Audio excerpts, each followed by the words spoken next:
প্রিয় ভিউয়ার্স, আসসালামু আলাইকুম। দেখেন, আমরা প্রত্যেকের জায়গায় আমরা শুধু তাকাই থাকি যে কেউ একজন আমাদের সমস্যাগুলো সমাধান করে দিবে, কেউ একজন আমাদের কাজগুলা, আমাদের সামনের যে বাধাগুলা সেগুলা অতিক্রম করে দিবে, আমাদের সমস্যাগুলো সমাধান করে দিবে।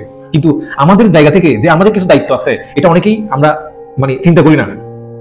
আমি আমি যেটা বলতে চাচ্ছি সেটা হচ্ছে, আপনি আপনার জায়গা থেকে, আপনার অবস্থান থেকে, আপনার প্রতিষ্ঠান যেখানে আছেন, আপনি আপনি আপনার এলাকায় যেখানে আছেন ওই এলাকা থেকে আপনার চারপাশের সমস্যাগুলোকে তুলে ধরুন। আপনারা সবাই মিলে আপনার যে সমস্যাগুলো এগুলা প্রতিরোধ করুন। আপনার এটাই হচ্ছে আপনার দায়িত্ব। আপনার পাশে যদি কোনো একটা খারাপ কিছু হয়ে থাকে, সেই খারাপটাকে তুলে ধরুন এবং সেটা প্রতিরোধের জন্য যথাযথ ব্যবস্থা গ্রহণ করুন সবাই মিলে। তাইলেই তো আপনার সব বাধা চলে যায়, দেশটা সুন্দর হয়ে যায়।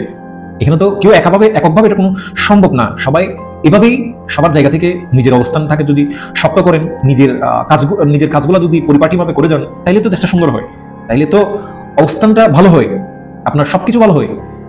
সুতরাং আপনি যেখানেই আছেন, এখানে আপনার দায়িত্ব হচ্ছে আপনার চারপাশটাকে সুন্দর করা। কোনো খারাপ কিছু দেখলে প্রতিবাদ করেন, কথা বলেন, তাইলে দেখবেন আপনার অনেক সমস্যার সমাধান হয়ে গেছে। ধন্যবাদ।